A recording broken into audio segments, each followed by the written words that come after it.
أعوذ بالله من الشيطان الرجيم بسم الله الرحمن الرحيم الحمد لله الذي علم الإنسان ما لم يعلم نصلي ونسلم على أشرف المرسلين طبيب الدنيا والآخرة مصطفى محمد صلى الله عليه وسلم وعلى آله وأصحابه والتابعين لهم بإحسان إلى يوم الدين. Assalamu alaikum wa rahmatullahi wa barakatuh. Frères et chers en Dieu, nous voici encore aujourd'hui dans cette émission relative à la Ruqya. Et aujourd'hui, nous rentrons dans la quatrième phase des conditions relatives aux praticiens de la Ruqya. Nous allons éventuellement évoquer certains aspects aussi liés à celui-là qui se donne comme mission de traiter les mots avec les moyens de la Ruqya. Avant d'en arriver là, nous prions Allah subhanahu wa ta'ala de nous protéger contre Satan. Nous lui exprimons toute une reconnaissance pour ses bienfaits innombrables, parmi lesquels il a enseigné à l'homme ce que l'homme ne devrait même pas savoir. Nous prions sa paix et sa bénédiction sur le prophète saint, envoyé à l'humanité entière, le médecin de ce monde et de l'au-delà, j'ai nommé Muhammad fils d'Abdullah. Les mêmes prières aussi à l'endroit de ses sincères compagnons et fidèles. La même prière pour les membres de sa famille parmi les pieux, ainsi que ceux-là qui font des efforts commensurables dans leur suivisme sincère jusqu'au jour du règlement des comptes. Comme je le disais tantôt, nous sommes aujourd'hui à la quatrième phase des conditions de la Ruqya. Une des conditions pour que l'homme se dise praticien de la Ruqya, c'est qu'il doit connaître suffisamment le shirk. Il doit connaître suffisamment le shirk. Puisque celui qui ne maîtrise pas ce que c'est que le shirk selon l'orientation de l'islam, il risque de rendre illicite ce qui est licite et rendre licite ce qui ne l'est pas. C'est la raison pour laquelle, mon frère ou ma soeur en Dieu, pour que tu te donnes l'audace ou la responsabilité d'aller au secours des autres, il faut connaître le shirk. Revenons encore plus en profondeur par rapport à la connaissance du shirk. Et comprenez que beaucoup de mots spirituels sont liés au shirk. Dans le capitaine de l'élite des mouchrikoun, c'est Shaitan. C'est à travers le shirk que les gens nuisent aux autres. Si toi tu ne maîtrises pas le terrain, tu risques toi-même dans l'intention de vouloir détruire le mal, t'exposer au mal. Subhanallah. C'est ça qui explique le fait que certaines personnes, quand ils entendent des propos comme ça, ils ont même peur de s'aventurer. Mais ce n'est pas une question de peur, c'est une question de détermination. C'est une question de détermination parce que personne n'est au-dessus des normes de la vie. Allah est au-dessus de tout. Il a dit dans le Coran, Wallahu ghalibun ala amri. C'est Dieu qui a toujours la victoire. Il te suffit de te connaître et d'aller vers la connaissance de la chose et de la maîtriser. Et c'est quand tu peux la maîtriser que tu peux maintenant la traiter. Et je me demande quelqu'un qui ne connaît pas qu'est-ce que c'est que le palu. Et il cherche à traiter les paludiens. Mais comment est-ce qu'il peut les traiter? Il faut connaître le shirk. Et surtout le shirk lié à la magie. Le rat qui doit les connaître.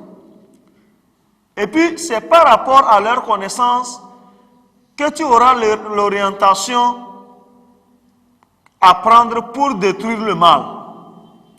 Je vais donner un simple exemple.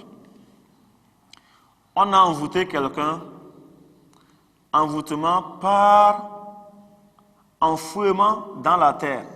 On a fait un talisman qu'on a enfoui dans la terre. Pour toi, le sihr, c'est le sihr. Pourtant, il y a plusieurs formes de sihr. Du fait que tu ne maîtrises pas cette façon, ou bien ces étapes, ou bien ces réalités liées au sihr, tu risques de ne pas pouvoir traiter le mal comme il se doit. Dans certaines conditions, il est nécessaire, si c'est enterré, de déterrer et de détruire le mal. Nous allons en arriver, lorsqu'on va arriver, nous allons prendre au cas par cas certaines circonstances de sihr. Et nous allons les étayer d'une façon claire. Si l'on a telle situation, comment le traiter? Si toi tu ne maîtrises pas les sihr, tu risques de ne pas pouvoir aussi traiter. Tu vas te faire de l'illusion. C'est ça qui explique qu'à certains niveaux, tu vas même lire, fatigué. Toi-même tu es fatigué, le malade est fatigué. Parce qu'il y a certaines choses même élémentaires. Moi j'appelle ça élémentaire qu'il faut faire que tu as négligé. Imagine que c'est le sihr du manger qu'on a fait à quelqu'un. Il a la possession à travers une nourriture. Et toi tu ne connais pas le principe par lequel on détruit ce sihr. Comment pourras-tu traiter un malade qui est atteint? Comment pourras-tu aussi détecter les signes relatifs à ce sihr? Il faut connaître le shirk. Et surtout le shirk relatif à ces mots spirituels que nous avons énoncés. Est-ce que nous nous comprenons? Par exemple, quand on prend le contexte du ayn, il y a le ayn relatif à l'homme, il y a le ayn relatif au djinn. Si tu ne maîtrises pas tous ces contours, comment tu pourras détecter la nature du mal? Et tu puisses maintenant définir les causes et les solutions à apporter. C'est la raison pour laquelle dans notre émission passée, nous avons eu à évoquer la question d'avoir un maître. Hein? Ça ne se fait pas d'une façon illusoire, ni hasardeuse. Il faut avoir quelqu'un d'expérimenté en la matière. Donc, ici, l'une des conditions du praticien de la ruqya, c'est le fait de connaître ce que c'est que le shirk, selon la lumière du Coran et de la sunna du prophète Muhammad sallallahu alayhi wa sallam. Sinon, il risque de mettre le bien à la place du mal et le mal à la place du bien. Qu'Allah nous en préserve. Une autre condition, c'est le doute. C'est le doute. Un raqi n'est pas un douteux. Un praticien de ruqya n'est pas douteux. Il faut que lui-même, en le faisant, il n'ait pas de doute. Regardez dans ce Tawbah, Dieu a évoqué les hypocrites en disant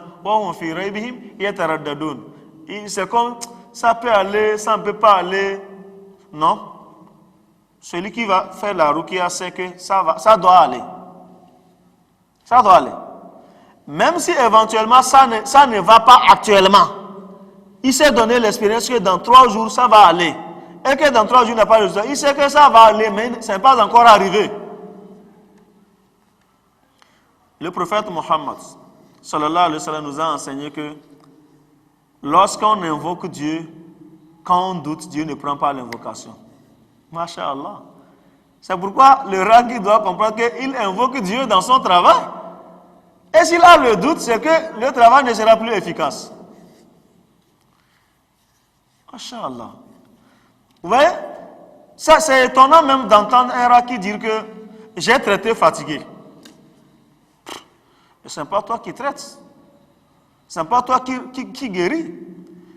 Dans le temps que tu vas prendre pour faire le travail, il y a la sagesse de Dieu qui joue. Si éventuellement tu sais que ce n'est pas toi qui guéris, que c'est Allah, alors tu as eu à connaître les alentours du mal, tu l'attaques, il ne parle pas encore bien, il parle façon, que ce soit lent ou vite, cela ne t'incombe pas.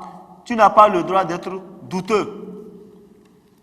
C'est pourquoi quelqu'un qui est déjà malade de doute, il lui sera difficile de faire le travail de ruqya. Il lui sera difficile de faire le travail de ruqya parce que les douteux ne réussissent pas devant la mission d'Allah. Il faut être convaincu, il faut être rassuré et même intentionnellement se donner un temps. Allah en se donnant le temps, on est confiant. Cette confiance-là fera que le résultat escompté sera atteint. Inch'Allah, dans notre deuxième partie, nous allons continuer. Assalamu alaikum wa rahmatullahi wa barakatuh.